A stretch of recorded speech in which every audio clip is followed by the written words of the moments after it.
conferencia. Mi nombre es Natalie Rodas, representante del Comité Permanente de Salud y Derechos Sexuales y Reproductivos, incluyendo VIH y SIDA, ESCORA, de la Asociación de Estudiantes de Medicina de la Universidad Dr. José Matías Delgado. Le damos la bienvenida a todos los asistentes y a nuestra ponente de este día. Se les recuerda que para ser acreditadores del certificado deben de llenar el formulario de inscripción y el pase de lista, que será difundido por el grupo de WhatsApp y se cerrará a medianoche. Síganse a tomar fotos durante la actividad. Les pedimos que por favor nos etiqueten en nuestro Instagram como @escuelaelsalvador. Estaremos posteando sus historias. Asimismo, al final de la ponencia habrá un tiempo para resolver dudas que llegasen a tener durante la ponencia. También se les pedirá que mantengan sus micrófonos y cámara apagadas. Agradecemos la participación de nuestra ponente de este día, licenciada María Rebeca Martínez Aguilar, psicóloga clínica infanto-juvenil y en trastornos de la conducta alimentaria, cofundadora y directora de Mood Clinic, Centro de Bienestar Integral, graduada de la licenciatura en Psicología en la Universidad Dr. José Matías Delgado. Cuenta con una maestría en Psicología Clínica Infanto-Juvenil y una maestría en Trastornos de la Conducta Alimentaria Cognitivo-Conductual, como también cuenta con diversos diplomados en Manejo de Pruebas Psicométricas en el área clínica, curso de Implicaciones Psicológicas de la Violencia Sexual, Intervención Psicológica en Violencia Sexual en Niños, terapia racional, emotiva y conductual para niños, adolescentes y adultos, entre otros. Sin más preámbulos, tiene la palabra licenciada. Bienvenidos. Gracias a todos por estar acá. De verdad que es un honor para mí poder estar hablando de este tema que es tan importante. Voy a compartir la pantalla para que empecemos a ver la presentación. Hoy vamos a hablar de este tema que de verdad es un tema súper importante porque ustedes son médicos. Entonces yo he tratado de que este tema lo abordemos desde cómo ustedes como médicos tienen que tratar a la persona, hablándose de papás, hablándose del pacientito, cómo ustedes tienen que dar noticias, cómo lo pueden abordar porque es algo difícil, es algo bien difícil de manejar. Y yo creo que al ser médicos ustedes están pensando en tantas cosas que tienen razón de, porque ustedes están pensando en la vida de la persona, que dejamos a un lado a veces la emoción. Y probablemente yo esté equivocada, pero es por donde lo he querido manejar. Entonces, para empezar a hablar de este tema, vamos a ver este video. Porfa, si me pueden decir si se escucha, pero es un video que hizo, es una campaña de abuso sexual de diferentes víctimas. Entonces me avisan si se escucha, si no, pues volvemos qué hacer. Siempre que venía me traía regalos. ¿Te gusta? Me decía. Y me abrazaba fuerte. Pero en un momento esos abrazos y besos me empezaron a poner incómodo. Me prometía que con él iba a llegar muy lejos, que iba a jugar en primera. Entraba cuando me duchaba, abría la cortina, pero me decía que si le decía a mis padres se iban a enojar conmigo. Me decía que era un juego, pero un juego entre nosotros dos, del que nadie se tenía que enterar. ¿Quién iba a creerme con todo lo que él había hecho por mí? Me sentía sucia. Me sentía culpable. En este caso lo denunció una maestra. Lo denunció otro entrenador. Lo denunció una tía. Lo denunció una doctora. El 80% de los abusos sexuales contra niñas, niños y adolescentes son cometidos por familiares o personas conocidas de las víctimas. Si crees que alguna niña, niño o adolescente está siendo víctima de abuso sexual, no dudes. Denuncia.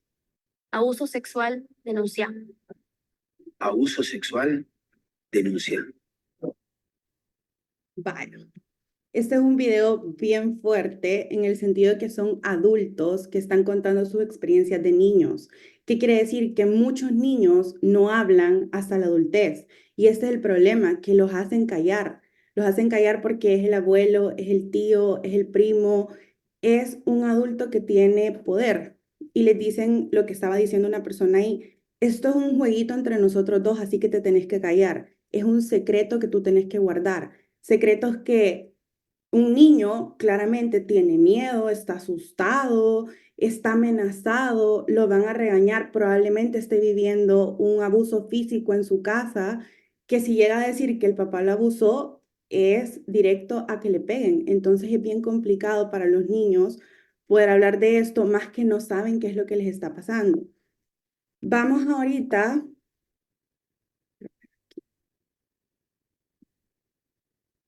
Vamos a ver un poco de datos, que no quiero enfocarme tanto en eso, pero creo que es relevante, que una de cada dos niños y niños entre los 2 y los 17 años sufren de algún tipo de violencia, llámese violencia psicológica, violencia física, violencia intrafamiliar o violencia sexual, abuso sexual, ¿verdad? Entonces, el número es bastante grande. Quiere decir de que dentro de nosotros probablemente hay una persona que tristemente ha sufrido algún tipo de violencia. Por eso ustedes, al ser médicos, porque van a vivir con estas experiencias, van a trabajar con adultos que les van a contar estas cosas, no solamente con niños, tienen que estar preparados emocionalmente, no solamente dentro de la parte médica. A veces dejamos de lado la parte emocional de nosotros, pero no podemos atender a un paciente que está viviendo un abuso que nosotros vivimos también y hacemos una contratransferencia. Esto quiere decir que yo me proyecto en el paciente y es como, yo viví lo mismo. ¿Es válido? Sí, es válido porque lo estás viviendo, lo viviste, etcétera. Pero ¿cómo vas a manejar a tu paciente después? En homicidios, esto es un dato que es bien importante. Una de las primeras causas de muerte en los niños y niños y jóvenes, en particular de hombres y niños de 15 a 24 años en América, son homicidios de familiares que pasan por golpes, que cualquier cosa que les hacen que terminan en homicidios. Es un dato bien fuerte. De ahí, vamos a ver aquí entre los países, así rapidito, si pueden ver aquí en Honduras hay un porcentaje bastante alto de niñas que han sido abusadas, en Colombia también y en El Salvador también hay un porcentaje bastante alto. Esto fue alrededor del 2023, yo creo que esto ha cambiado, porque hay muchos que no lo denuncian, hay muchos que no van al médico, hay muchos que lo callan. Entonces, probablemente estos datos sean todavía más alarmantes. ¿Cuáles son las consecuencias del maltrato? El maltrato tiene muchas consecuencias a nivel psicológico. Esto causa mucho estrés, entonces lo que le puede pasar a los niños que desarrollan en el cerebro mucho trauma, entonces empiezan, por ejemplo, actos de violencia, vuelven a replicar los que le pasan, hay depresión, empiezan con adicciones bastante fuertes como drogas, alcohol, comportamientos bastante promiscuos. Ustedes pueden identificar que un niño ha sido abusado porque el papá les dice como, mire, fíjese que yo veo que se toca mucho sus partes íntimas y que no para de hacerlo y no entendemos por qué. Y es en momentos en que el niño está como estresado. Ahí hay que investigar qué es lo que pasó, es lo que es esa es mi parte de la tarea, como investigar qué pasó con el niño. Entonces, aquí viene también los embarazos no deseados. ¿Por qué? Porque no hay una educación sexual y mucho menos en nuestros países todo eso es súper nulo. Entonces hay que tener en cuenta todo esto. Como médicos, ¿qué podemos hacer para prevenir? ¿Qué podemos hacer para educar sexualmente a los niños, a los adolescentes o a los mismos papás? Vamos a ver esta, porque vamos a empezar a hablar ya del agresor como tal.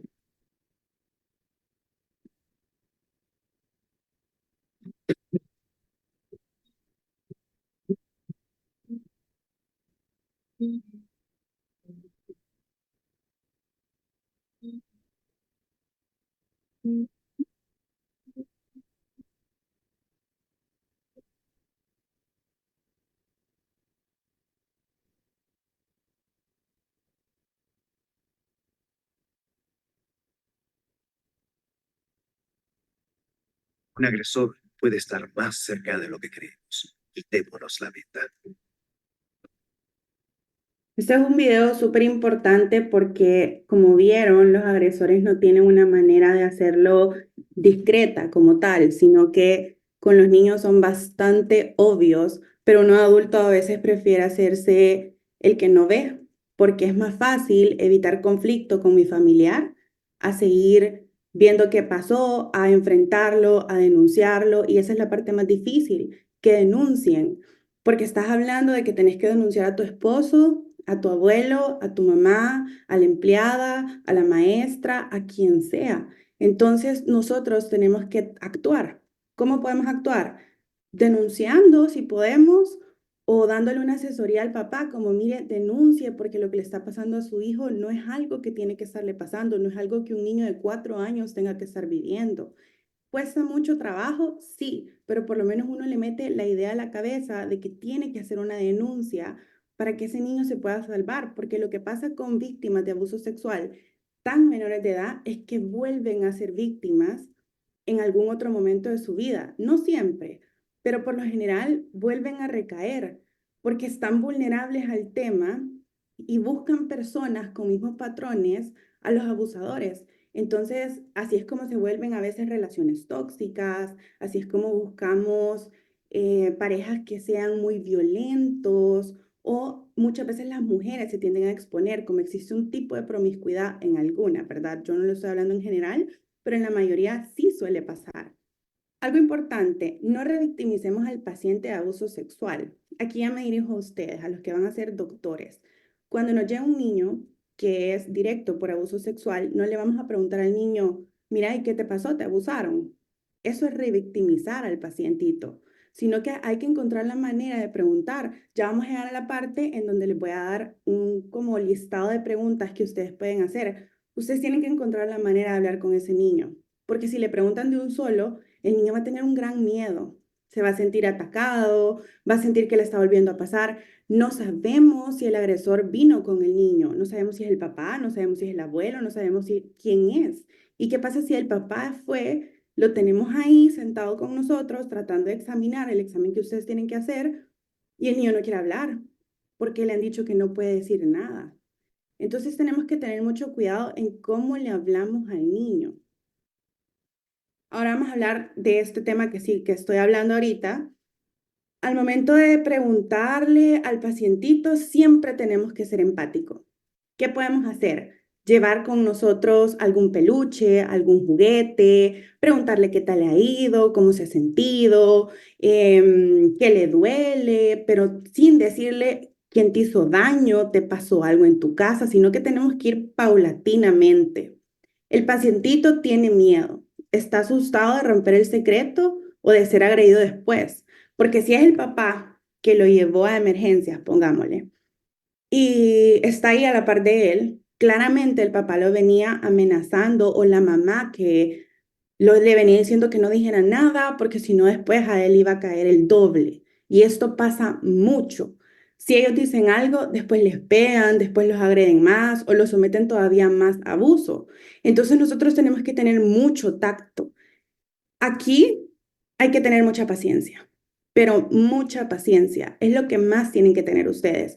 Yo sé que por lo general tienen miles de cosas que hacer y no me imagino, pero la paciencia es la clave. El bajarnos al nivel del niño, en no tocarlo en ese momento como tan agresivo, sino que preguntarle como, ¿te puedo agarrar las manos?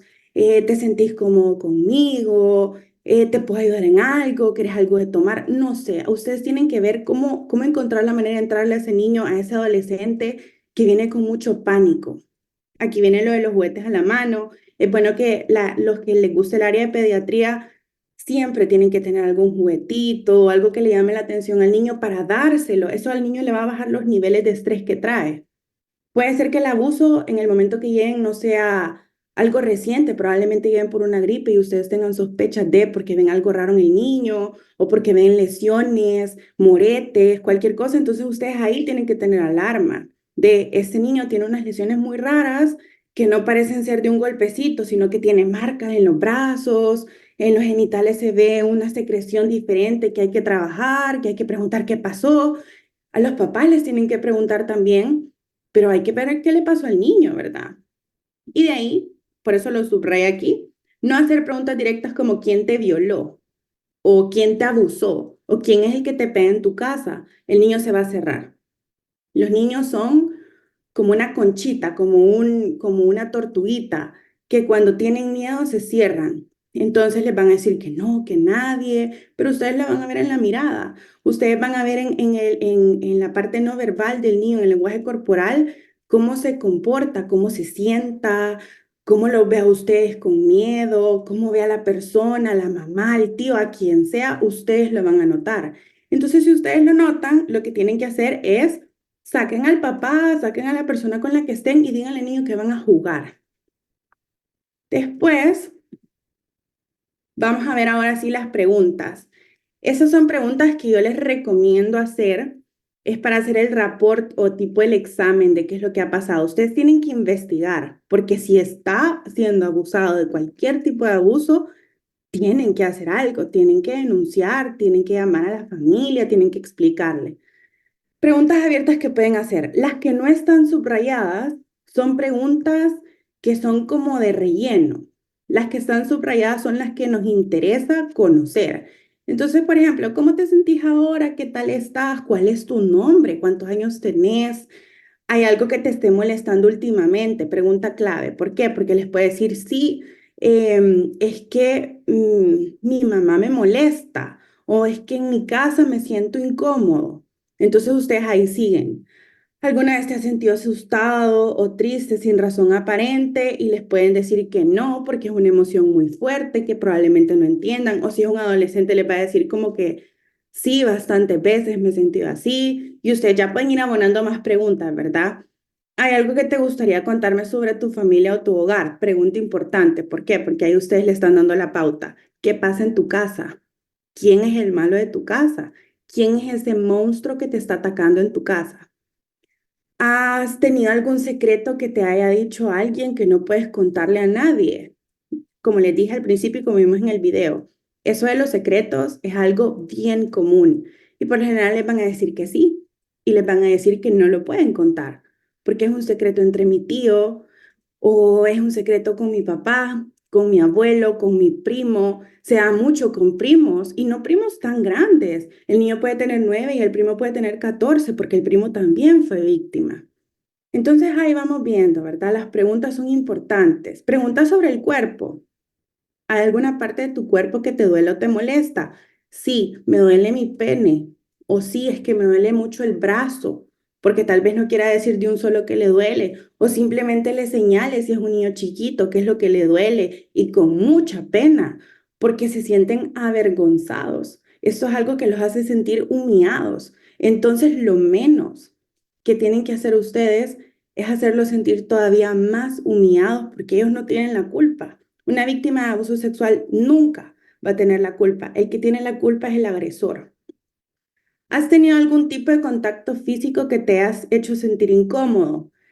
Entonces ahí les explicamos. Estas preguntas son como muy bien hechas o muy bien redactadas, digamos, pero le podemos preguntar al niño como, ¿hay algo que no te gusta que te toquen, por ejemplo, que te abracen o que alguien te ponga en sus piernas? Y puede ser que les diga como que sí, no me gusta cuando mi abuelo me sienta o no me gusta cuando el profesor de fútbol me llama a mí aparte. Ay, ¿a dónde te llama tu profesor? Entonces ahí vamos nosotros investigando. ¿Te has lastimado recientemente de alguna manera para ver si hay algún dolor en otra parte que nosotros no hayamos identificado? ¿Hay algo que te gustaría que revisáramos juntos de tu cuerpo? Este es tu momento de brillar, porque ustedes tienen que hacer una revisión, pero no le van a quitar de un solo la ropa al niño porque ya viene de un abuso. Por eso es importante toda esa parte de las preguntas, del rapport, de entablar como empatía con ese niño y que se sienta cómodo con ustedes. Ustedes se vuelven el héroe de ese niño en ese momento. Ustedes se vuelven la persona que va a hacer un cambio positivo o negativo. Porque si no saben actuar cómo hacerlo, ese niño se puede ir sin que ustedes hayan identificado nada a regresar al mismo abuso. Si el niño les dice, sí, quiero que me revises, vea, sí, revísame. Entonces usted ya le empieza a decir, te voy a empezar revisando los deditos, de la panza, te duele la panza, hasta llegar a donde tienen que revisar, la vagina, el pene, las nalgas, todo lo que tengan que revisarle, ustedes ya lo revisan, pero le van diciendo al niño, vaya, ahorita te voy a revisar tal parte, me avisas si te sentís incómodo. Nadie les hace esa pregunta a ellos. A ellos solo los abusan, pero ustedes sí, ustedes están respetándole su cuerpo. De ahí preguntas sobre interacciones sociales. ¿Con quién pasas la mayoría del tiempo en tu casa? Porque nos interesa saber quién es el agresor si no son los papás. Ah, con mi empleada, no, con una vecina. Eso es bien común, con una vecina. Y el esposo de la vecina es el que está abusando. ¿Cómo te llevas con tus hermanos, papás, porque queremos meterle preguntitas en donde se distraigan un poquito más. Me llevo súper bien con mis papás, etcétera. ¿Alguna vez te has sentido incómodo o asustado acerca de alguien en tu familia o en tu entorno cercano? Sí, me siento incómodo con mi abuelo.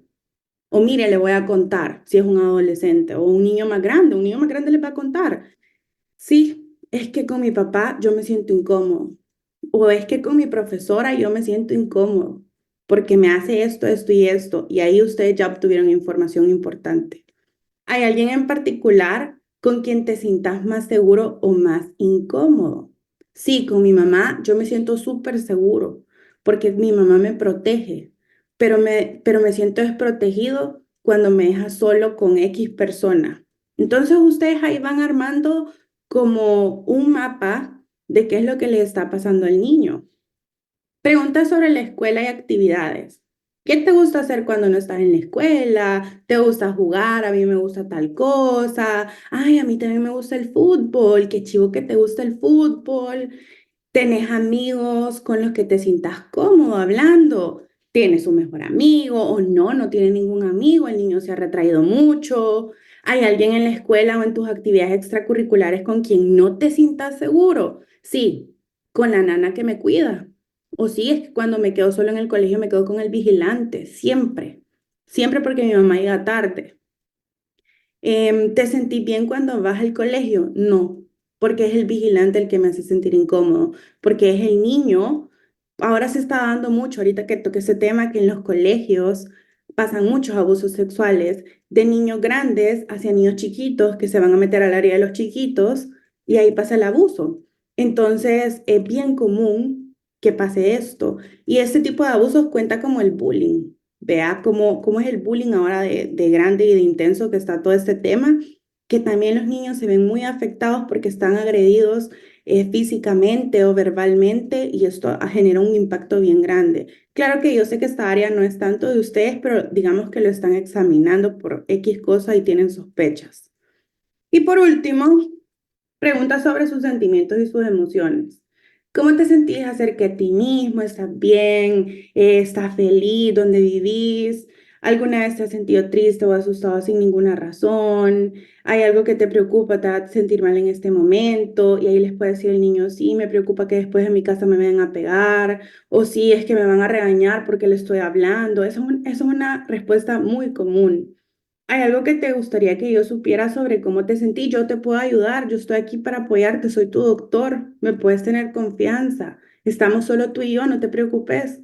Yo voy a respetarte.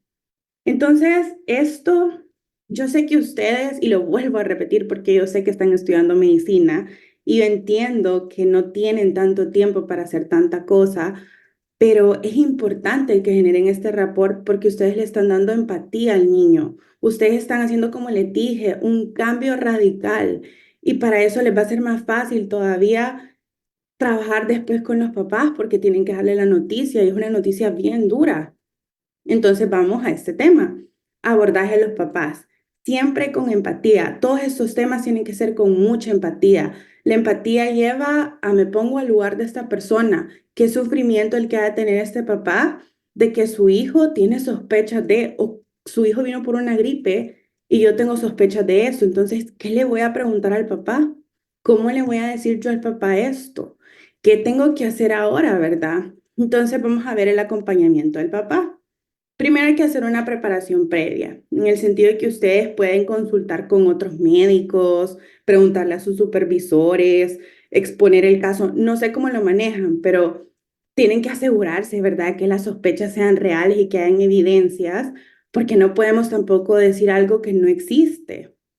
Escoger un momento adecuado y en el entorno apropiado, en el sentido que si está toda la sala de espera llena, no van a llegar ahí en el momento a decirle, mire, su hijo fue abusado, ¿verdad?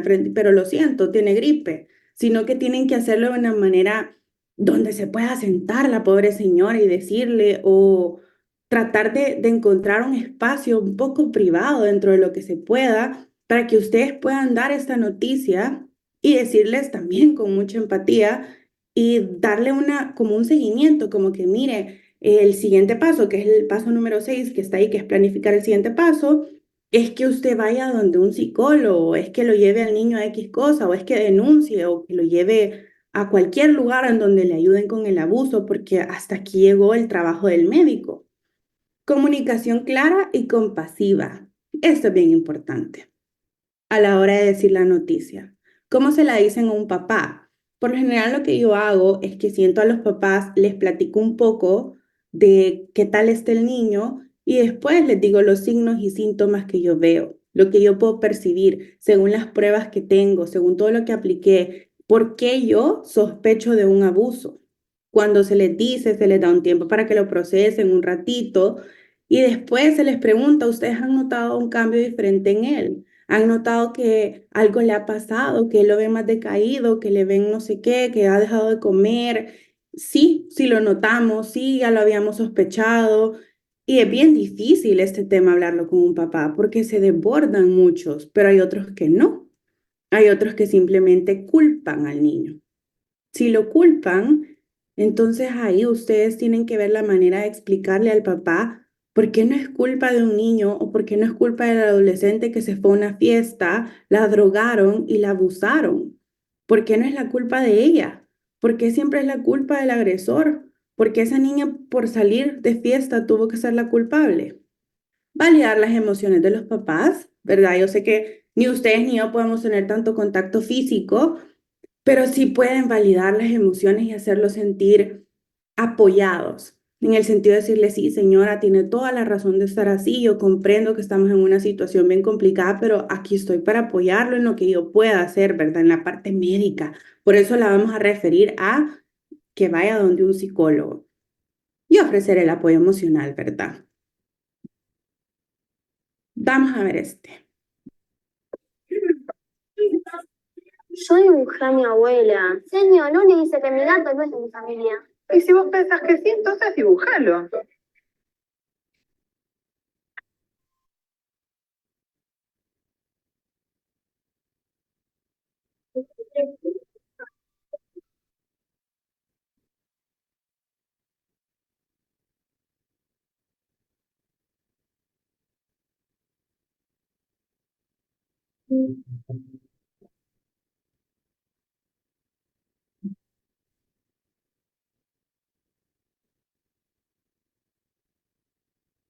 El 80% de los abusos sexuales contra niñas, niños y adolescentes son cometidos por familiares o personas conocidas de ellos. Si crees que una niña, niño o adolescente está siendo víctima de abuso sexual, no dudes, denuncia. Abuso sexual denunciado. Abuso sexual. Denunciar. Vaya, porque vi importante este video para que ustedes vean cómo se nota la diferencia de la felicidad que puede tener un niño que está siendo abusado versus un niño que no. Esa maestra lo pudo ver a través del dibujo, porque todos estaban dibujando su casa, su familia, su gatito, y esta niña dibujó la familia y un hombre tachado, y no sé si se dieron cuenta, pero estaba tachado por los genitales. Eso lo tratamos nosotros los psicólogos, pero ustedes pueden notar en el niño el comportamiento. Pueden ver que el niño tiene la cabeza cabizbaja, que está con los ojitos llorosos, se ve cansado, está moreteado, se nota en un niño. Y un niño no te lo va a expresar como un adulto. Un adulto es más fácil que te lo diga hasta cierto punto, lo voy a decir entre comillas. Pero en un niño es todavía más difícil. Ustedes pueden ver que tiene una agitación en las piernas, como esa niña, que se está frotando mucho sus partes privadas, que se rasca de otras partes del cuerpo constantemente, que hay cosas que la alarman. Si tú te la acercas mucho, la niña se alarma porque no le gusta el contacto físico. Entonces, desde esos signos, ustedes ya pueden ir teniendo una noción de que hay algo malo. No siempre va a ser un tipo de abuso, pero sí es algo para que ustedes digan, aquí hay algo que no me encaja, ¿verdad? Todos los niños vienen contentos relativamente porque un niño hasta cuando está enfermo, a menos que sea grave, ¿verdad? Pero hasta cuando está enfermo tiene esencia de niño y quiere jugar y se ríe y le gusta lo que anda el doctor, pero un niño así se le nota apagado. Toda su niñez se nota apagado y un adolescente por lo general es es muy renuente a uno, no le interesa estar ahí, no quiere hablar, es pesado, o hay otros que lo hacen como chiste. Todo depende del paciente, pero tenemos que estar muy alerta a estos síntomas como psicológicos para que nosotros también podamos ver qué podemos hacer desde la parte médica, que es la parte que a ustedes les toca y es súper importante. ¿Qué hago si el agresor está en el hospital con el menor? Esto es algo súper, súper, súper necesario saber, considero yo. ¿Qué haría yo si estuviera en su parte, verdad? De que están con el agresor, se enteraron que es el que está ahí, porque el pacientito al final les dijo que era el papá y el papá lo llevó. Entonces, primero, respiren hondo, relajarse y tomar acción. En este momento es crucial porque ustedes probablemente se asusten, es algo que asusta, es algo que te pone nervioso, que da miedo, porque tú sabes que es un agresor, tú sabes que es una persona que está cometiendo un delito y tenés delante de ti la víctima. Entonces, primero, darle a mi pacientito un lugar seguro, ¿verdad? Te voy a dejar acá, en la camilla en donde estás. Vamos a llamar al supervisor o a otro doctor que se quede con este niño cuidándolo. Tranquilizamos al paciente porque probablemente tenga muchísimo miedo, llore, se descompense un rato. Entonces, tranquilicemos al paciente, llamar a seguridad, a otro doctor, como les dije. Y luego, si el familiar está ahí, retírenlo, retírenlo del lugar y pueden llamar a alguien de seguridad que se los agarre y luego denunciar. No necesariamente tienen que ser ustedes. Yo creería que en casos de hospitales sí son ustedes, pero no estoy segura, no me crean. Pero, por ejemplo, en mi caso, yo puedo denunciar y puedo llamar a la persona de seguridad de donde está mi clínica que se lo lleve en lo que viene la policía. Entonces, sí es algo bien importante. ¿Qué hago si el agresor está acá? Tu prioridad siempre va a ser el pacientito y las sospechas que tú tengas las tenés que ver con el paciente porque le tenés que creer al niño o al adolescente. No puedes dudar de ese niño porque los niños no mienten. Los adolescentes sí, ellos ya mienten, pero por algo así tan grande, la única mentira que les van a decir es algo porque se están protegiendo. Están tratando de cuidarse más del miedo que ya tienen, de lo que les puede pasar después en su casa. Entonces sí tienen que estar bien alertas a escuchar a su pacientito, escúchenlo, escúchenlo mucho, ellos les van a hablar de tantas maneras que ustedes tienen que aprender a ver lenguaje no verbal, a ver cómo juega, a ver qué les dice a ustedes, si a ustedes les tiene miedo porque el doctor que lo atendió es hombre y es como un hombre que es el abuso. Entonces, escuchen a su paciente. Y aquí puse algo bien importante. Todos los agresores perdón, tus sospechas de agresor son todas hasta demostrar lo contrario. Quiere decir que el agresor son todas las personas que están ahí, papá, mamá, abuela, hasta demostrar lo contrario. Porque si te está diciendo que está siendo abusado, tenemos que descartar quién. ¿Cómo vas a dejar ir a un niño que está el agresor ahí y se va a ir con el agresor otra vez? Hasta donde ustedes puedan trabajarlo, ¿verdad? Porque hay casos en donde yo creo que no se puede hacer mucho. Todo depende de eso, pero eso es lo que yo les recomiendo en este aspecto. Ahora, les pensaba dar una técnica para ustedes, doctores, porque esos son temas muy difíciles de digerir a veces emocionalmente. A uno el psicólogo le pega, a uno a veces se siente sucio de escuchar tanto abuso. Te sentís sucio, te sentís mal, te sentís como apagado. Entonces, ¿qué técnicas pueden usar ustedes? Primero la respiración, formas de respirar, salirse un ratito del espacio, hablarlo con otra persona, comentarle lo que está pasando. Algo que nos servía mucho a nosotros en la universidad cuando estábamos llevando prácticas y era todo de abuso sexual. Íbamos a un hogar, nos decía la profesora que cuando nos sintiéramos sucios nos laváramos mucho las manos con intención, en el sentido de que dejáramos ir todas las emociones que nosotros habíamos absorbido, porque somos seres humanos que al final te duele y te afecta. Es algo muy fuerte de escuchar, que te laves la cara, que aprendamos a cerrar espacios, por ejemplo. Este es el espacio de este paciente. Una vez yo salga de aquí, voy a tratar de dejar esos problemas ahí y yo continuar con el otro paciente que tengo que ir a revisar, ¿verdad? Entonces, esas son pequeñas técnicas que ustedes pueden ir acoplando para que este tipo de situaciones no les pegue tan duro emocionalmente. Lo otro es hablarlo, sacarlo, digerirlo, ¿verdad? Tenemos que digerir nuestras emociones para que el próximo paciente que nos vuelva a pasar lo mismo, no nos quebremos en llanto. Es bien fácil querer llorar, porque escuchas historias tan horribles que te duele y ustedes, imagínense que yo solo escucho las historias y ustedes van a ver heridas, ustedes van a ver golpes, ustedes van a ver todo lo que les pasó a ese niño. Entonces, sí traten de ocupar técnicas que les ayuden, traten la manera de encontrar la forma de que ustedes digieran toda esta información que van a recibir, porque al final, si se dan cuenta, el doctor cumple dos funciones. Cumple la función de confidente y cumple la función de doctor. Entonces ustedes sí tienen que digerir todas las emociones de sus pacientes. Tienen que encontrar la manera de cuidar su salud mental, porque si ustedes no están bien, sus pacientes no van a estar bien.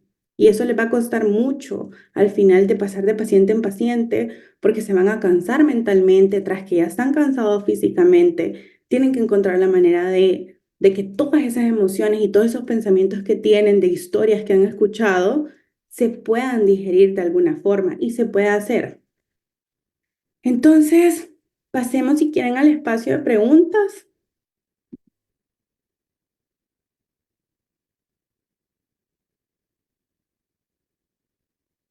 Hola, sí, ¿alguna pregunta? La pueden poner en el chat o la pueden mandar por el grupo de WhatsApp. Aquí hay una pregunta. ¿Qué tipo de comportamientos, actitudes o frases debo evitar para revictimar a los pacientes? Súper buena pregunta. ¿Qué tipo de comportamientos? Que cuando el paciente te diga algo muy fuerte, tu reacción sea como que, o como caras de asco por lo que te están diciendo, tocar al niño sin pedirle permiso. Uno siempre, pongamos que un niño es chiquito, te tenés que bajar al nivel del niño en el sentido de que te tenés que inclinar, tú te tenés que agachar para que el niño te vea a los ojos, porque tú sos una persona adulta, sos una persona con poder, pues relativamente sos con poder, igual que el agresor. Entonces tú te tenés que bajar al nivel del niño, preguntarle, ¿te puedo agarrar las manos? Y si te dice que sí, entonces agarrarle las manos. Si te dice que no, pues respetamos, ¿verdad? Para que el niño no se sienta invadido en su espacio personal. ¿Y qué tipo de preguntas? Como lo que estaba diciendo, algo tan básico como, ay, ¿quién te abusó? O por ejemplo, y eso es lo que te pasó. Cuando, por ejemplo, cuando quizás la persona ni siquiera nos ha dicho en su totalidad toda la historia. Entonces tenemos que tener mucho cuidado con nuestro lenguaje, de ver qué le decimos, cómo se lo decimos, edades, ¿verdad? Si es adolescente, le podemos hablar un poquito más fuerte. Si es un niño, se le tiene que decir algo como que te han tocado a ti tus partes privadas. Eso es algo directo, pero no le estás diciendo te penetraron, sino que te han tocado tus partes privadas. ¿Cómo? ¿Cómo te las tocaron? ¿Te las tocaron con los dedos? ¿Te pasó algo más? Entonces, por ejemplo, hay historias bien yuca en donde hay personas que con sorbete obligan a que hagan sexo oral. Entonces, ustedes ahí pueden ver más o menos por dónde se van con el niño. Si no, también hay cuentos que les pueden funcionar. Pero yo sé que tiene que ser rápido con un doctor. No sé si quedó clara la pregunta o quieren que me extienda un poquito más en ese tema. Eh, Aquí hay otra pregunta. Eh, Yubran Lemos pregunta, ¿qué hay si el abusador son los padres y no hay duda del abuso? ¿Llamamos a la policía y esperamos a que actúen o qué hacemos? Porque dejar que se vaya la víctima, que se vayan implicaría que continuase. ¿Esperamos a que se vayan para reportarlo con la policía? No. Mira, en ese caso yo sí recomendaría que llames a tu supervisor, porque ustedes ahorita entran como residentes, creo, si no me equivoco. Entonces tenés que llamar a tu supervisor. A tu supervisor tú le decís, mira, esto está pasando, tengo sospechas de esto, el abusador es el papá y está aquí y no le podemos dar a ese niño.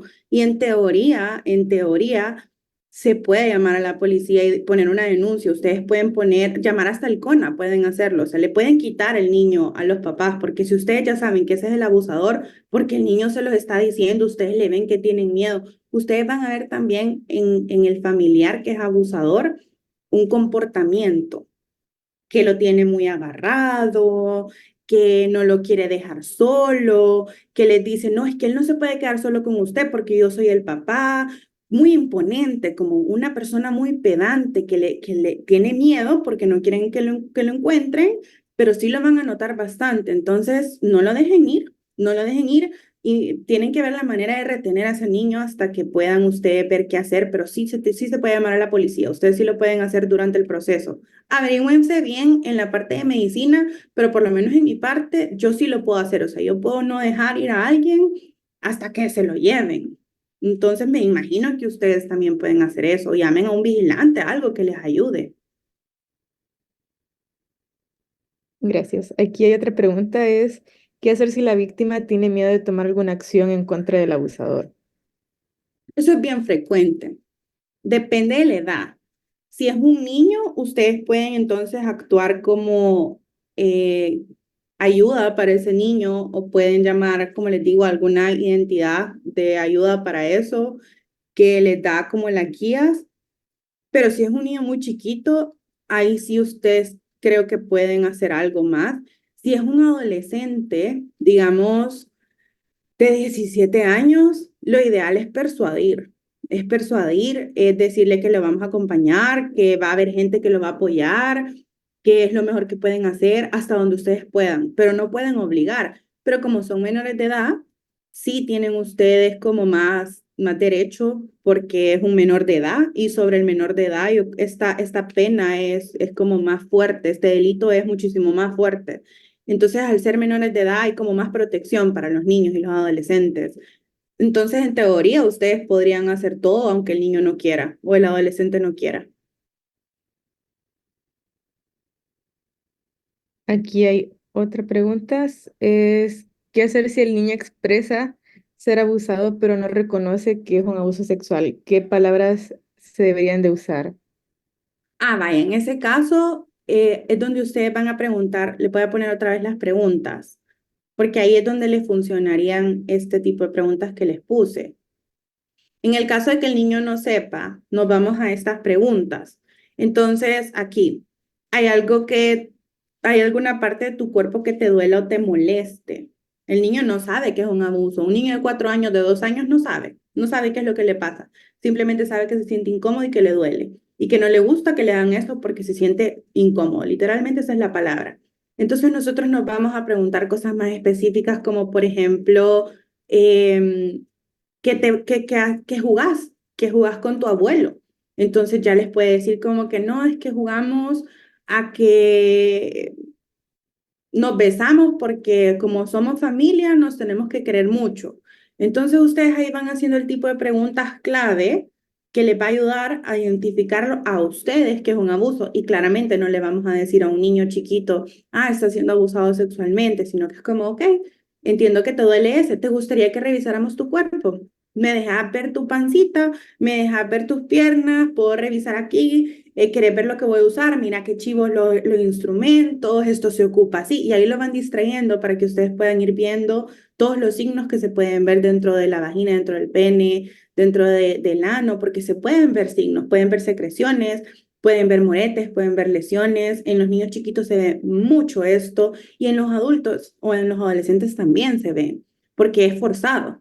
Es una relación forzada, entonces se va a notar un rasgamiento de alguna parte o van a ver rojito, como que si es un rash, se puede ver así, ¿verdad? Entonces lo pueden ver también en la parte de los pechos con las niñas, que se ve moreteado, que se ve forzado, algo se ve forzado.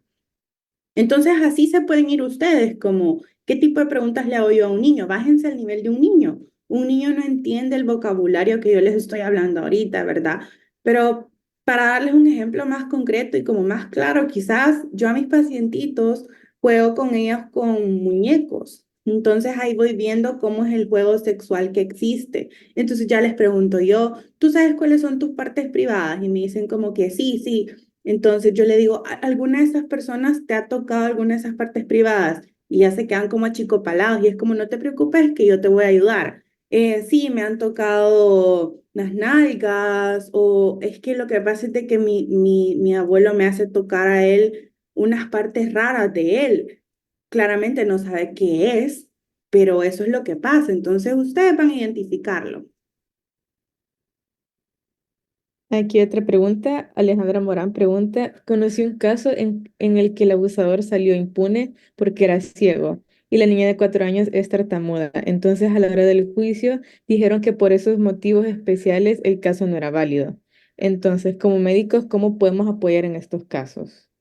Mira, eso es bien común, que salgan así porque tienen alguna discapacidad o porque tengan algún trastorno mental o lo que tú decís, que era ciego, creo, ¿verdad?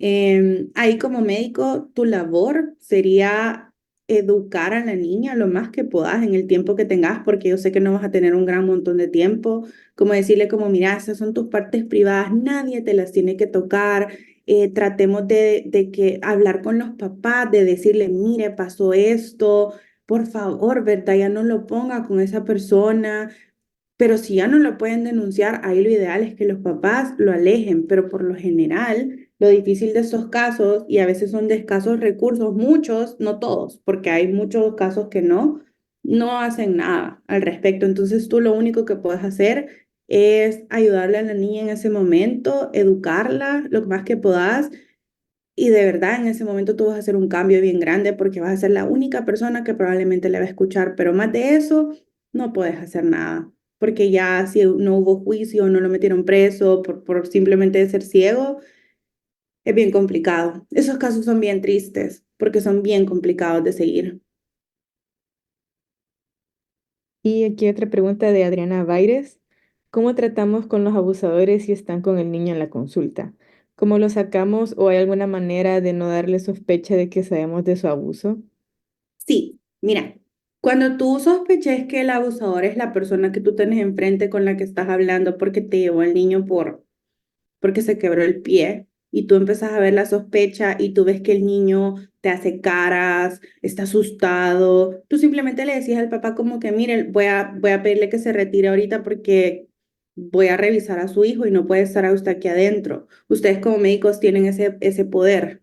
Ustedes pueden sacar al papá y ya. O se los pueden llevar a otro lado porque le van a hacer un examen físico en donde no tiene que estar ahí metido y ahí alejan al papá del niño, ¿verdad? Para que el papá o la persona, digamos, no se dé cuenta, ustedes tienen que mantener una cara muy relajada, de que no saben nada, tratar de relajarse mucho ustedes, no poner cara de susto, sino que ser lo más médico posible en el sentido de que enfóquense en que están en la medicina, ¿verdad? Entonces ustedes ya saben lo que está pasando, manténganse en su rol y alejen al niño lo más que puedan y lo mejor que puedan. Pero estas son como estrategias de primeros auxilios psicológicos. ¿Qué hago si tengo al abusador enfrente? Eso, o sea, tratar de mantener la calma, no hacer un gran show ahí, sacar al papá, llamen a seguridad, digan qué es lo que está pasando o llamen a quien tengan que llamar y que ahí ellos también resuelvan. Y ustedes alejen al niño, aléjenlo lo más que puedan o al adolescente y díganle que ya está en un espacio seguro, que qué ha pasado, ¿verdad? Que si le da miedo el papá, si el papá le ha hecho algo, entonces probablemente ahí les diga, sí, mi papá me pega, o sí, mi mamá me hace tal cosa, es que me encierran en un cuarto por 8 horas y hago esto. Son cosas bien trágicas las que pasan en realidad, son historias bien fuertes, pero eso es lo que puedes hacer. Aquí otra pregunta. A la larga, el abuso que sufren los niños afecta en sus relaciones personales e íntimas al ser mayores. Sí, hay una gran afectación. Tú lo puedes ver en que un niño que ha sido abusado en la adultez, por lo general, tiene mucho conflicto primero con tener relaciones sexuales, si no es promiscuo. Si es una persona promiscua, pues muy abierta, ¿verdad? Tiene muchas relaciones sexuales, pasa de pareja en pareja, busca personas mayores a veces. También les afecta mucho en las relaciones interpersonales en el sentido que buscan un abusador, porque es el tipo como porque se sienten culpables, empecemos por ahí. La culpa es muy fuerte y la culpa no se quita tan rápido si no lo trabajaste desde chiquito, porque te dice el abusador que es tu culpa, te dice que lo está haciendo porque es un secreto, porque son familia. Hay tanta historia que se inventan en esto que a la larga afecta impresionantemente en aspectos psicológicos. Entonces sí, te puede afectar un montón en todo tipo de relaciones, en el trabajo, te puede dar depresión, ansiedad, estrés postrauma. Son muchas implicaciones bien fuertes las que hay. También no sé si han escuchado este trastorno límite de la personalidad, se desarrolla ante un abuso en la infancia, a veces en muchas personas. Hay un montón de implicaciones psicológicas que se ven afectadas a través de esto. Y aquí otra pregunta, ¿qué pasa si tenemos una sospecha fuerte por abuso, pero tenemos dudas porque el paciente se muestra cerrado con miedo? Si no lograr confianza con ellos, ¿debería de tratarlo otro médico o volvemos a pedir consulta? ¿Qué se hace? Si tú de verdad trataste de hacer todo lo que pudiste para lograr confianza con el niño o el adolescente y no quiere, pues sí, yo te recomendaría que llamaras a otro doctor, tal vez otro doctor te ayuda o que busques la manera si es un niño chiquito, pues que trates la manera de jugar y de decirle mucho como que yo soy tu doctora, yo soy para ayudarte, tú me puedes contar a mí las cosas, no necesitas guardar secretos, estás en un hospital, estás en un lugar seguro, te vamos a ayudar. ¿Qué te pasó? Te veo triste, te veo apagadito, está bien, alguien te ha golpeado y volver a hacer énfasis en las preguntas. Si ya el niño pues no les dice nada, si llamen a alguien más. Y no sé, la verdad, si hay psicología en los hospitales, pero fuera ideal que llegara una psiquiatra, un psicólogo a tratar de ver cómo ayudarle al niño si ustedes no lo lograron. Y si no lograron la confianza con él, deberían pedirme otro médico. Sí, llamen a otro, pero en teoría, un niño llega tan asustado que sí les va a contar. Sí les va a contar porque va con miedo, va con dolor, va con, va con desesperación ya ese momento. Entonces, por lo general, los niños cuentan. Los que cuesta que cuenten mucho son los adolescentes. Ustedes tienen que encontrar la manera de quebrarlo. Suena bien fuerte o bien feo eso, pero tienen que encontrar la forma de que esa persona se sienta ya con tanta necesidad de decirlo que simplemente sea como un vómito emocional, que saque todo y que diga qué es lo que le pasó. Para eso ustedes pueden ponerse en un plan como, yo sé que estás pasando por un momento difícil y que probablemente tengas miedo, pero estoy para ayudarte, lo mismo, ¿verdad? Estoy para ayudarte, estás en un lugar seguro, no te va a pasar nada, pero necesito que me digas qué te ha pasado para que yo pueda hacer algo, si no, no puedo hacer nada. Estás en peligro. Ahí sí ya le puedes decir al adulto, estás en peligro. Y les puede decir que sí, vea, simplemente diciéndole que sí. Hay estrategias, hay médicos que lo que hacen en situaciones así es que les pasan un papelito y les escriben las cosas y ellos contestan si sí o si no. Entonces ustedes ahí pueden ver la manera en la que lo hacen. Pero miren, es difícil. Llegar a este punto de que te digan es difícil, pero se puede. Y se puede lograr en el ratito que ustedes estén con esa persona. Y bueno, creo que no hay más preguntas. Agradecemos a la licenciada Rebeca Martínez por esta grandiosa ponencia. Todo lo que hemos aprendido nos servirá para mucho tanto para nuestra vida profesional como personal. Gracias también por su tiempo brindado y su compromiso con el desarrollo de los estudiantes. Y gracias a todos los participantes por su asistencia. Les recordamos llenar el pase de lista para adquirir sus certificados. Los esperamos en las próximas actividades de Scora. Si tienen alguna otra duda, pueden escribirla por WhatsApp y si suben sus historias en Instagram, recuerden etiquetarnos como @Scora El Salvador. Esperamos